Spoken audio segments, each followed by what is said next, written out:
think we're going to go ahead and get started. We have a really exciting and quick 45-minute run with you all, so we're going to try and get as much time as possible for our panelists to speak. So you all are in the panel for climate resilience, the need for bold action.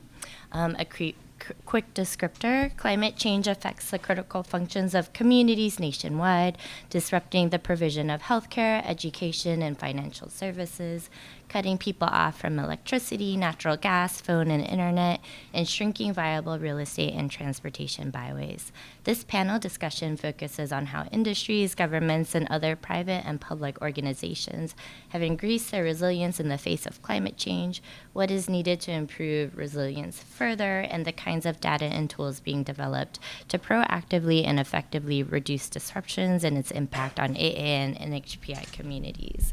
So I am your moderator today. My name is Bounkeua. I'm the New Mexico Deputy Director for the Wilderness Society. TWS is an organization that started in 1935 to permanently protect and support nearly 112 million acres of wilderness across the United States. The mission is to unite people to protect America's wild places, and they do that through climate solutions, connected landscapes, and community-led conservation. Before I was at the Wilderness Society, I was the executive director of the New Mexico Asian Family Center, and I became and had the distinct honor of becoming the first Asian American woman in the New Mexico State Legislature. I raised that up for you today, not about anything for myself, but just talking about how far we need to go in terms of representation in my state and across the nation as well. So we're joined with incredible panelists. I'm going to let them introduce themselves, but I'm also going to couple it with our very first question. So we're going to ask you all to tell us a little bit about yourself, how you came to this work, and your organization's perspective on climate change and how it impacts the Asian American and Native Hawaiian Pacific Islander community. What is your organization doing to address the impacts of climate change in the AA and NHPI community? So I'm going to start on my left with Angela. Great. Folks hear me? Fantastic. Good morning, everyone. It's a pleasure to be here this morning with you. I'm Angela Manso. I'm the National Outreach Director at the Natural Resources Defense Council, NRDC. I've been with the organization a little over 3 years, and my responsibility is for building their partnerships and outreach efforts to support and advance our public policy agenda. So how did I come into this work? Well, definitely not through any work that I had done previously in the environmental space. I actually came to this through my work in the democracy space. For many years, I spent on Capitol Hill, as well as working in the Obama administration, supporting and advancing civic engagement, civic participation in public policy development, and specifically for the Latino community, as a Latina myself. But I felt that all the skills and the knowledge and network that I had there was important to bring it to this work as well, given the impacts that the Latino community and many other communities of color experience, the disproportionate impact that they experience due to climate change and environmental injustice. And so what is our organization doing? Well, we've been around for about 50 years, so we've been doing quite a bit, I would say, but there's certainly a lot more that we can do, and we can do it in partnership with many organizations represented here at the table and around the country. We work globally as well. We work in partnership. We work with communities, we work with allies, we work with decision makers to help advance those public policy decisions that we think are going to impact climate change. We know, research at least shows, there's about 1 billion people globally that are going to be impacted by extreme heat stress. So there's lots of work for us to do. And, excuse me, we know that this is not work that can be done alone. So I'm looking forward to the conversation that we're going to be having today and to hearing from many of you as well about the work that perhaps you're leading or hoping to lead in your communities around the country. So thank you. Go ahead, Melissa. Good morning, everyone. My name is Melisa Laelan. I'm actually from Arkansas, you guys. There you go. So I work for the Arkansas Coalition of Marshallese. I am the founder of the organization, and I think how did I come to this work is out of passion and out of love for my community. And I think every time I try to talk about that, I get choked up a little bit. Um, when I'm a veteran, so I served over 11 years in the U.S. military, and I moved to Arkansas to attend University of Arkansas, and found out immediately there it was a lot of disparities, a lot of needs that were not being met. So I think the form to deal with that impact is to establish and found a nonprofit organization, and that's how Arkansas Coalition of Marshallese was born. But we wanted to focus, we really want to empower the Marshallese community through education, leadership, policy advocacy, and holistic services. And I think this is where I come into this conversation is the diaspora. The Marshallese population actually have found Arkansas to be their new home. And I think, home away from home. And I think a lot of people, when we talk about climate change, you immediately think of, saving the lands and where your ancestors came from. But we want to kind of reframe how we think about that, right? We already see it. There's a migration out of the island that are coming here. So we really want to prepare the community, prepare what we have here. And I think, going to many of our ancestors and elders think that those people who leave the islands, they are cowards. They look at us like, you're a coward because you're not standing here. You're not, remaining here and fight for your lands. We have other ways to fight. We have other ways to create the spaces in this new world. And I think, that's where I come into this conversation is how do you look at migration as well as build resiliency so that your people can thrive forward just like anyone else.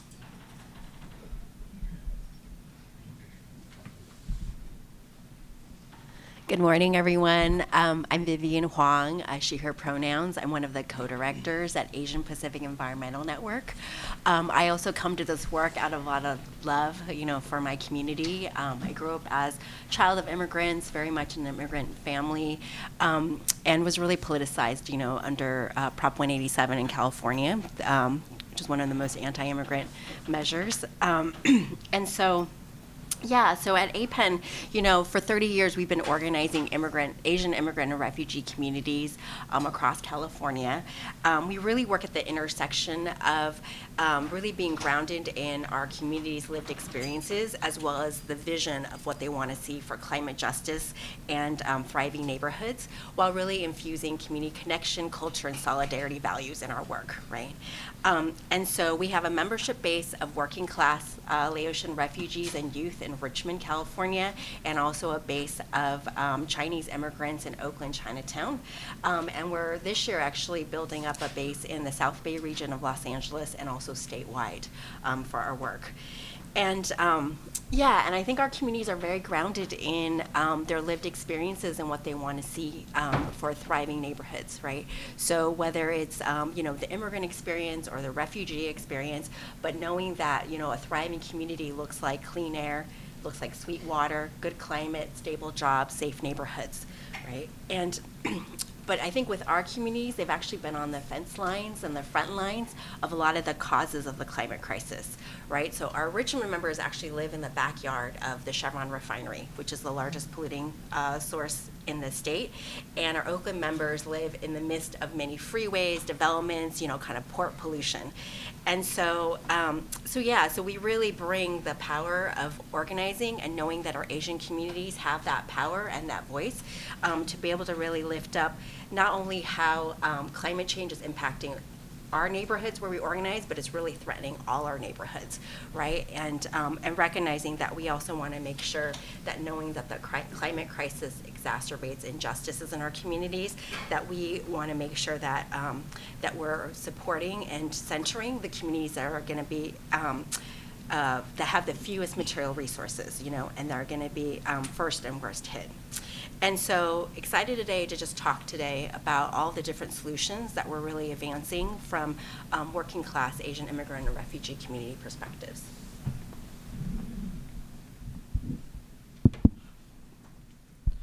Good morning, everyone. My name is Benetick Maddison. I'm with the Marshallese Educational Initiative. Like Melissa, I'm also from Arkansas. MEI was founded in 2013 to raise awareness of Marshallese culture, history, and issues. We also facilitate dialogues between our community and other communities wanting to learn about us. Um, I apologize. I'm going to actually read from my notes because I just returned from Japan recently after attending nuclear disarmament and climate change events. And so I've been speaking about the impact of climate change on the Marshall Islands for about a decade now. And since then, our organization has emphasized the links between the nuclear legacy and climate change. These are twin existential threats that our people and homelands are facing. So we spend a lot of time trying to educate people about these two issues. If you're unaware, the United States used the Marshall Islands as a nuclear testing site between 1946 and 1958. They tested about 67 large-scale nuclear weapons. That's about 7,200 Hiroshima bombs. And so it has ongoing biological, cultural, and ecological consequences. One of the ecological consequences is the vast radiation exposure, best symbolized by the Runa Dome, which is located on Eniwetok Atoll, one of the two islands used by the U.S. for nuclear testing. It is a massive concrete dome that was built by U.S. servicemen to contain 3.1 million cubic feet of nuclear debris from the nuclear testing. There is no liner, so radiation has been seeping out into the lagoon, and since it was first built on top of a testing crater. Locally, we focus on sustainability efforts within our community. We have created videos that about recycling and limiting water usage. We have helped translate materials into Marshallese to encourage drinking water from the tap rather than buying bottled water. We also work with Marshallese youth. We use art as an activism to help Marshallese youth visualize their thoughts or fears about rising seas in the Marshall Islands and the nuclear testing history. We do this as part of our educational work with Marshallese youth in diaspora who feel disconnected from our homelands and issues our people face. We're also working with some disaster management teams to create a presentation to give to Marshallese communities across the U.S. Thank you. Hi everyone, my name is Darek Lau. I use any all pronouns, and I sit on the steering committee for Chicago Asian Americans for Environmental Justice. My background is actually primarily in empowering political representation for the Chinese American community in Chicago through data research, comms, and also just like doing social justice programming for youth. And that was really led by my passion for representation of people like my grandparents who, classic story of immigrating here with nothing but the clothes on their back, and thinking about how elected in our government and whoever aren't thinking of my grandparents around public decision making. And I made the shift to environmental justice when my friends, fellow community organizers were really passionate about examining our personal stake as like Asian Americans, like for why we should be taking care of our environment, why we should be leaders, why we should be using our voices in the name of environmental justice, why we should act in solidarity of frontline communities that face the burdens of pollution and climate change. And likewise, like thinking about my grandparents again, who are rural farmers who immigrated from China. Those are the skills that they brought over to America, and that's what they rely on for continuing to be resilient as they, are only, no amount of wealth that they can fall back on, and only limited to whatever economic opportunities that were available to them, with knowing only Chinese as a language. And so they have a huge garden in their backyard that they grow food from, so that they aren't dependent on obtaining more money to purchase their food. But my friends who formed Chicago Asian Americans for Environmental Justice started the group because they were concerned about the amount of lead and other pollution that might be present in all of these gardens, because in Chicago, especially in the Chinese American community, a lot of people, a lot of households have similar backgrounds to my grandparents, who are growing their own food, but probably don't know what's in their soil. And so, coupled with us having, a lot of climate anxiety when that original report came out about, we need to solve this by 2030. We were able to build a network and community of Asian Americans who are exploring these issues together. Thank you all so much, and thank you to our panelists to model inclusivity. And sorry to have not led with pronouns, but for me, it's she, her. And if you'd like to give yours as you answer the next question, please do so. So for the next question for our panelists, what are obstacles or challenges that have impacted the work your organization is doing around addressing climate change's effects on the AA and NHPI community, and in what ways is your organization working to address these challenges? I know some of you have already touched on this, and this is our opportunity to go a little bit deeper. Darek, I'm gonna start with you, if that's okay. Of course, thank you, Kay. So I think I mentioned about how language access is a really big thing in my work, whether it was getting Chinese Asian Americans to go vote, or to even engage my neighbors in talking about their gardens and about pollution. Just not having that competency as second-gen immigrant who assimilated into America and lost my native tongue in that process, as well as people, especially low-income people, who've never really had to think about this because their primary concern is putting food on the table, right? Not really thinking about broader systemic issues, or what structures are lacking that should be there in order to support them. Because I think a lot of my neighbors are of the pull yourself up by the bootstraps line of thinking. And so how do we even have these conversations around environmental justice, around the climate, when for us in Chicago, in the Midwest, we feel kind of removed because we don't face climate disasters, environmental disasters as much as other communities do. At least that's my personal perspective. So thinking about how can we overcome these language barriers and make these conversations more accessible, so that we can rally each other around, because I really believe in people power. I don't think,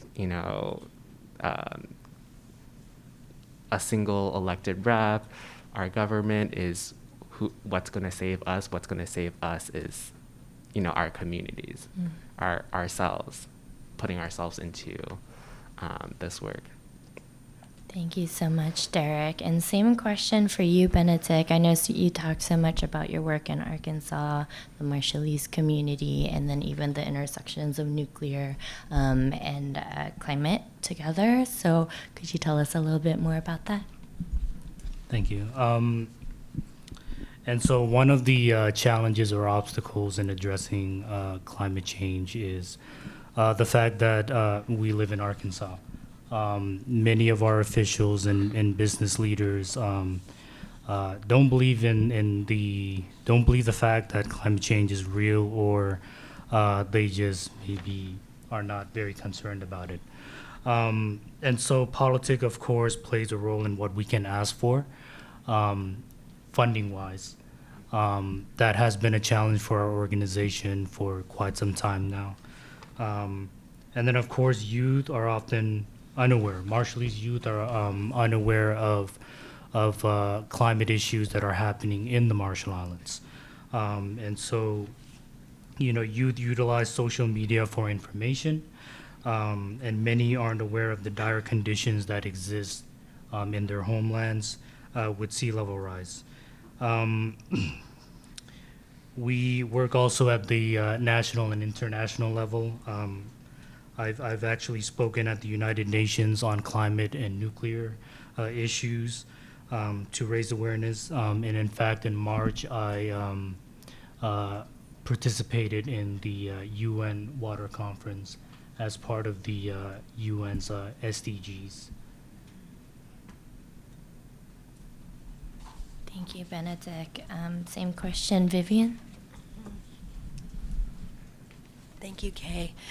Yeah, so I mentioned before, right, that, we're dealing with the pollution from dirty oil and gas, not just in our neighborhoods, but that the impacts of that are actually threatening every neighborhood, right? So in California, you see the dramatic impacts that are happening in the extreme weather events. So we went from, extreme drought, very intense heat, raging wildfires, to massive flooding, from the atmospheric rivers. And so, when we think about this idea of how can we as a community remain rooted and resilient in the face of these kinds of climate disasters, we want to make sure, our communities are ready and resourced, right? And what does it look like when we actually design the solutions? Right. And so a lot of times in kind of traditional emergency response models, the idea is to think about setting up, kind of temporary responses that may be far away from actually the places where communities live.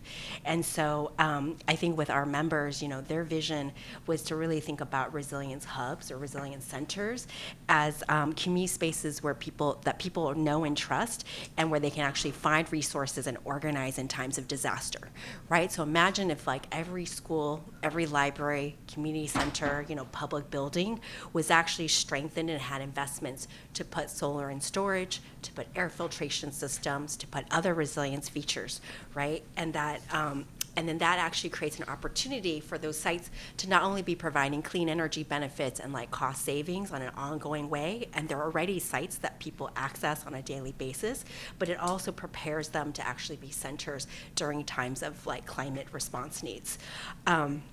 The other really valuable idea of the resilience hubs is the importance of social infrastructure. I can't underscore that enough. Our communities gravitate to places where they know people, they know places, they have that community connection. And so these resilience centers also serve as a place that people can go and gather. Over the last few years, we've won $270 million in the California state budget to resource community resilience centers. And we're also have partnered with developing local models across the state as examples of what it could look like. Right. The other challenge I want to point out is that, at the same time that we're really preparing our communities to be resilient in the face of climate disaster, we're also trying to win on actually preventing kind of the root causes of climate change to begin with, right? And at this time, I think we're at a really critical point, right? We know that transition is inevitable, but justice is not. right? And we need to organize and build power for a future beyond fossil fuels, right? And so whether that's looking at winning climate policies, so thinking about pushing for a just transition from oil and gas to clean energy, billions of dollars of investments at all levels to benefit working class community members, and then engaging all of us to be part of this work, whether it's talking to our neighbors, our friends, sharing stories with reporters, persuading and pushing, our elected decision makers to take action.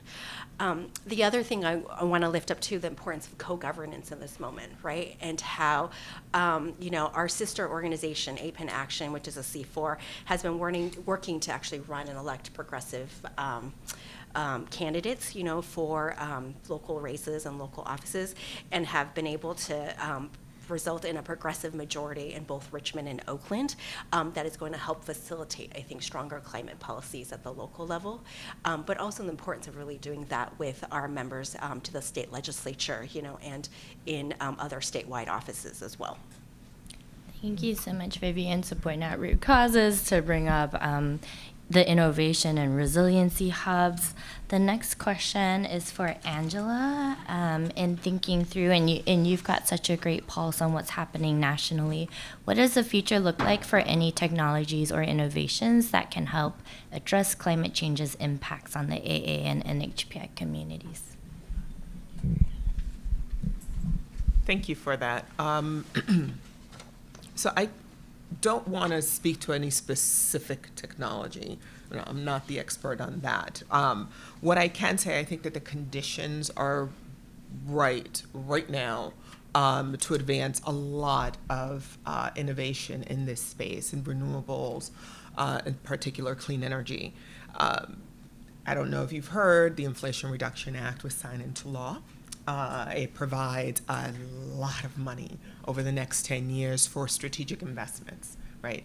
And, that is a great place to start to get a lot of the change that we're looking for in our communities and get them funded. And also looking at some of the funding from the EJA bill, Infrastructure Investment and Jobs Act, as well. While that is not necessarily, we do not consider that a climate bill per se, there's certainly key resources in that legislation, I think could do a lot in terms of bringing, resource adaptation technology into communities to be able to deal with many of the effects of climate change. So, in that sense, I'm really excited. But you asked a question before of the other panelists about some of the challenges with that. And there are challenges, even though we've got this nice big pot of money available, there are challenges. And one of those is capacity, the capacity issue, not just for the organizations and the communities, right, but also for the federal government. We got to make sure that they have the capacity to meet the demand and need in the communities. But there's also an education component to this, right? There's a lot of work that needs to be done to go out into communities, work with organizations like the ones represented here today, to educate the population about these resources, and so that folks understand what's the pot of money that's going to the state, and making sure that folks are organized to advocate for those dollars to be invested in the communities that are most in need, fence line, frontline communities. I'm thinking about Justice 40 and the commitment there, that framework and the commitment to make sure that 40% of the benefits of these investments accrue to communities at the front line. We also need to do a lot of education around what pool of funds go to local communities, right? What are the dollars that the mayors can access? And then we also need to do a lot more education around the dollars that are available to community organizations directly, so that the plans that they are working on at the community level, the solutions that they're working on at the community level, get the resources so that they can put into place the kinds of tools necessary to monitor air quality, right? Any number of things. That's the first thing that jumped out of my head, because I'm like, oh yeah, that's a great idea. Why aren't we doing that? So I think that that's a really great place to start for folks to educate themselves about this. And again, the rules are still being written. The agencies still have to do a lot of work and roll this out. But it behooves us right now to do as much as possible to educate ourselves about what can be done with these dollars, how to advocate for these dollars, making plans, really trying to bolster up the capacity internally so that when the floodgates open, folks are ready. And these dollars aren't just, going to be sitting there waiting for people to come for it. And another thing I want to add in here, and I didn't plan on saying this, but I'll say it anyway. As we know that there are discussions currently on Capitol Hill that put these dollars at risk, right? They're talking about pulling these dollars back. It's like before they've even been able to really get to work. So I think it's really important for folks to pay attention to this situation because it is about, adaptation, right? It is about addressing the climate change. It's also about creating jobs.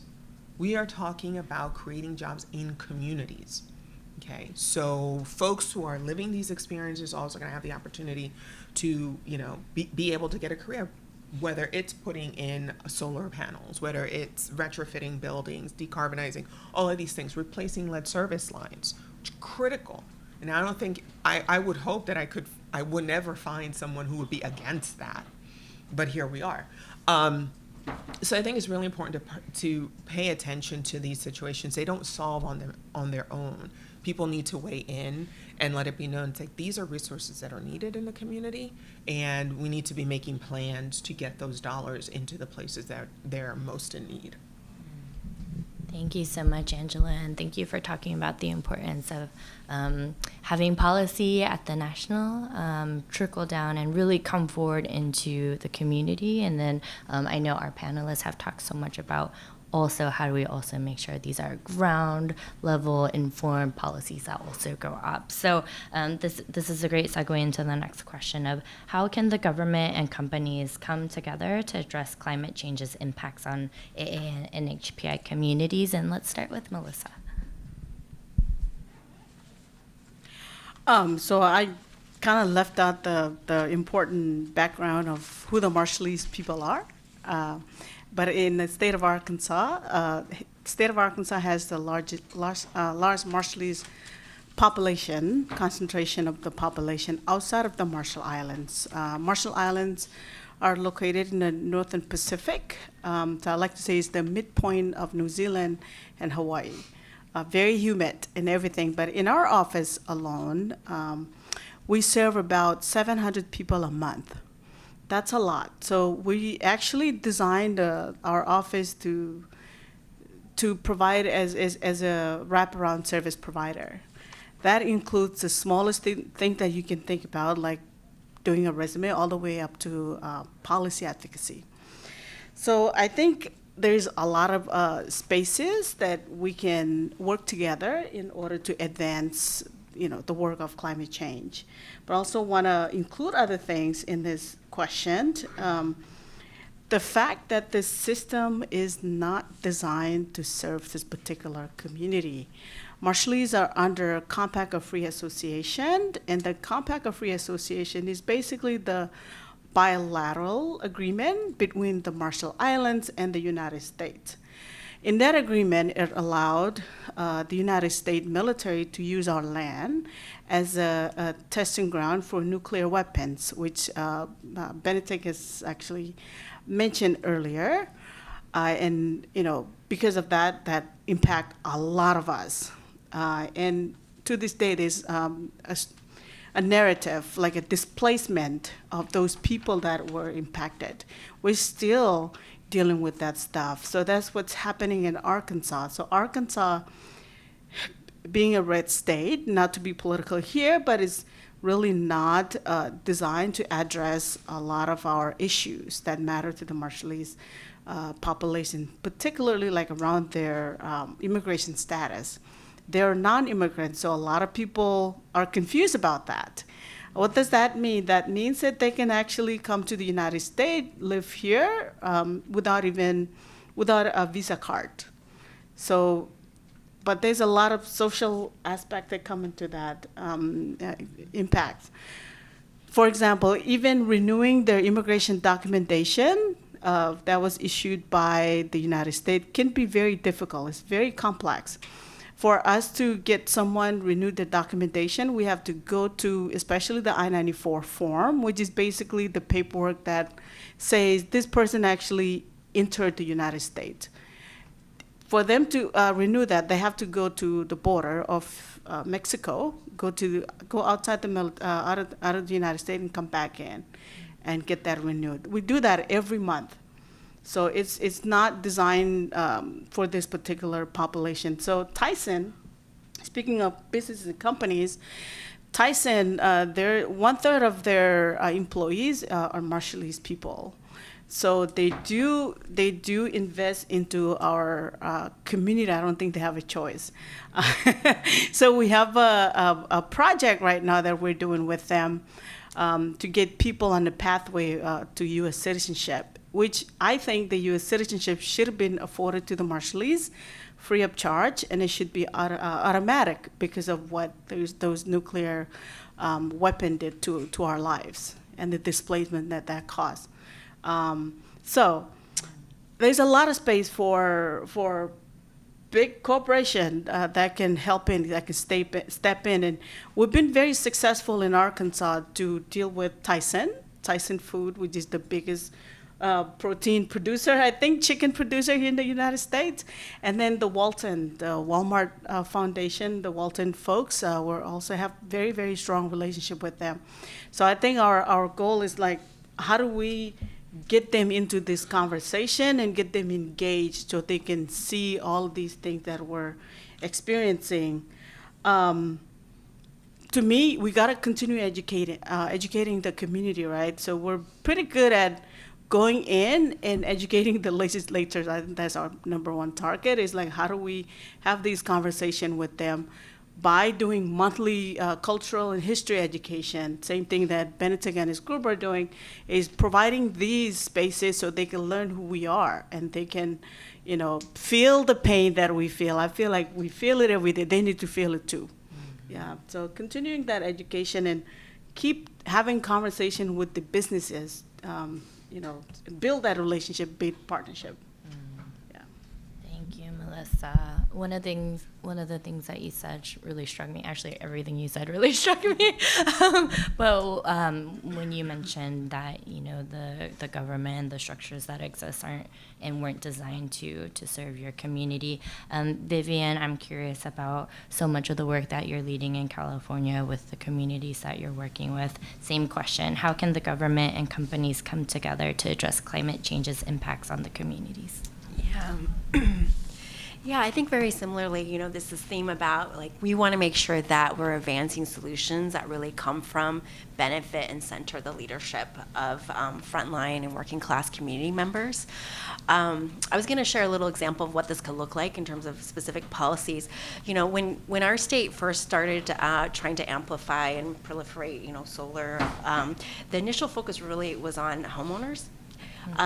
And so you think about, our community of renters, folks that live in affordable housing buildings, like that meant that, they weren't really being able to reap the benefits of solar and really to be able to participate in the spread of clean energy.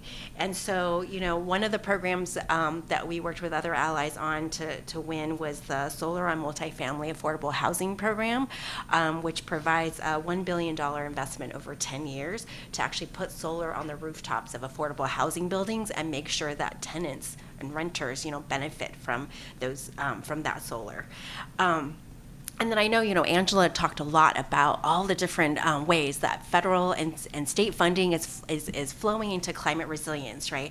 And I think that it's so important that we really think about how to make sure that those investments are really supporting kind of climate, economic, and racial justice, right? And so how do we make sure that those taxpayer dollars are actually benefiting communities, and particularly the communities that we represent, who are most impacted and often the least materially resourced.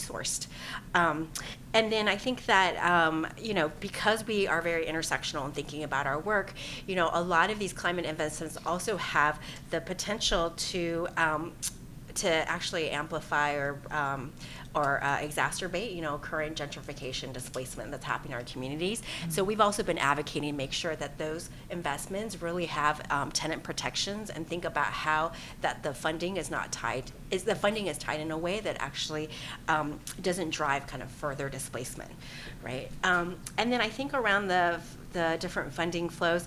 We also need to help support local governments to be able to have like the capacity, right, to really absorb and govern a lot of this funding.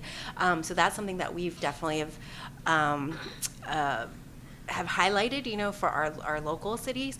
So, needing to really intervene both at the state level, county, and local levels to make sure this funding is flowing to the communities that are most impacted.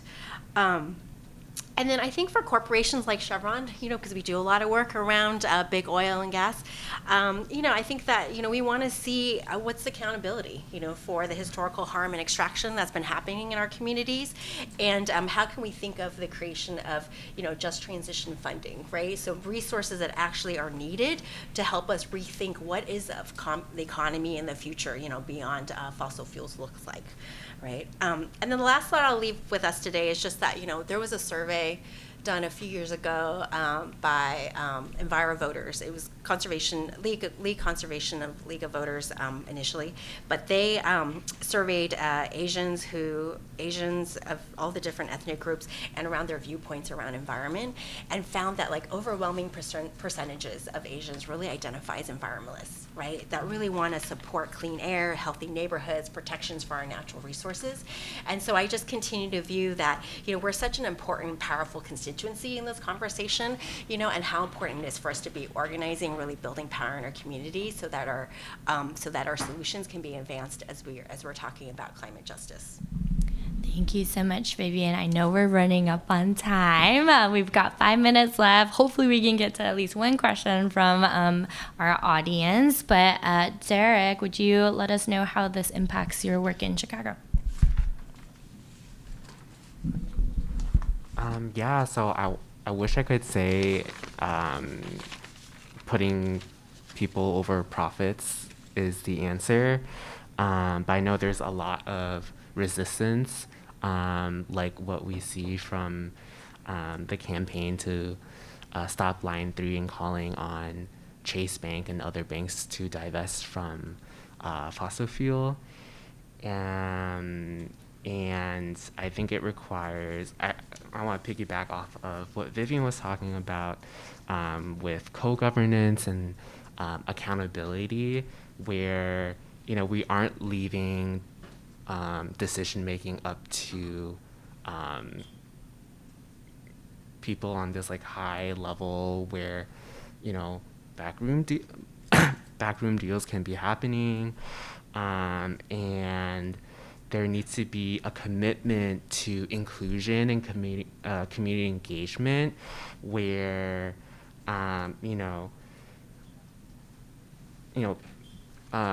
going back to what I mentioned about language accessibility, I think Chicago is very fortunate to have a language access ordinance, but frankly, I don't think it's enough, as a lot of reports that come out from City of Chicago aren't accessible in multiple languages. I believe our ordinance is as long as 5% or over, or if this language ethnic minority is 5% or over, you have to make critical services accessible. But I think it can extend to reporting and when we do engagement with communities, that we have people who can speak the language, who can break it down into, who can just meet people where they're at, and also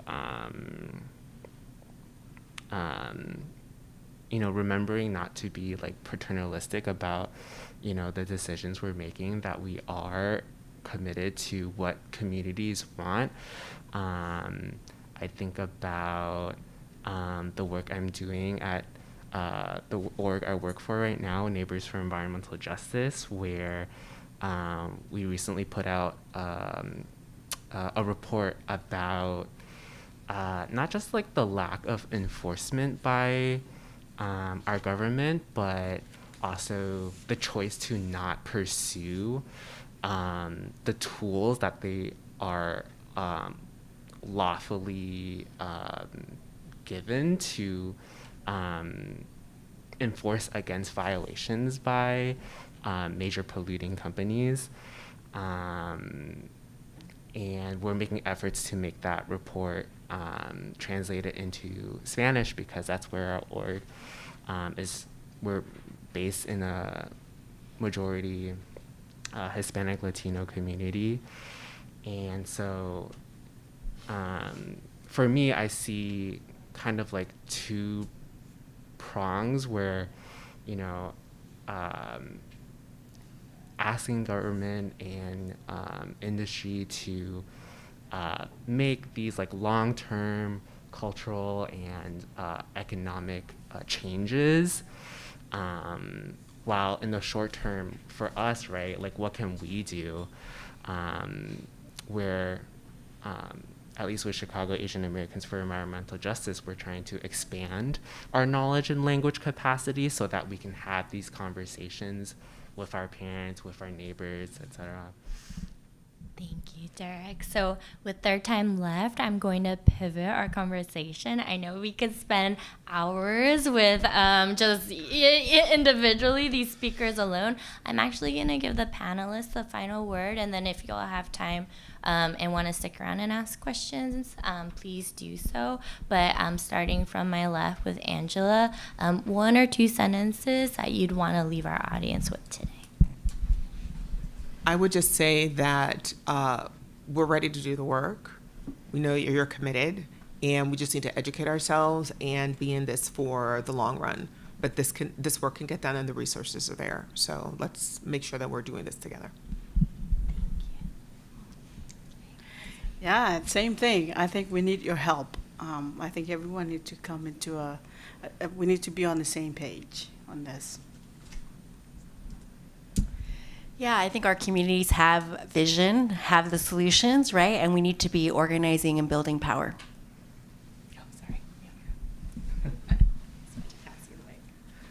Yeah, just something that I just want to emphasize what Melisa had mentioned earlier about the importance of getting to know the communities that you want to work with. I know that many of the things that Melisa and I shared today are new information to you. Climate change is already here. It's impacting our community, especially places like the Marshall Islands that are only 2 meters above sea level. And so, as Melisa had mentioned, and something that I've emphasized a lot, is that a lot of our people are moving in, migrating here to the U.S. But yes, we definitely need your help in addressing this crisis. Yeah, I want to echo building power. I think my organizing theory includes empowering people to be champions of their own lives, of their own health. And for me, that means, refusing to be silent, refusing to let others make decisions for us without us. And so I hope what people take away from this lovely conversation with my fellow panelists is that, we all have a stake in this, and to, get to know your community and organize. Thank you so much, everybody. We know the greatest gift we can give people is the gift of time. So thank you for sharing your wisdom, your time with us today. Let's give our panelists a warm welcome and thank you. And again, if you have specific questions for any of us who can stay a little bit, please feel free to do so. Thank you.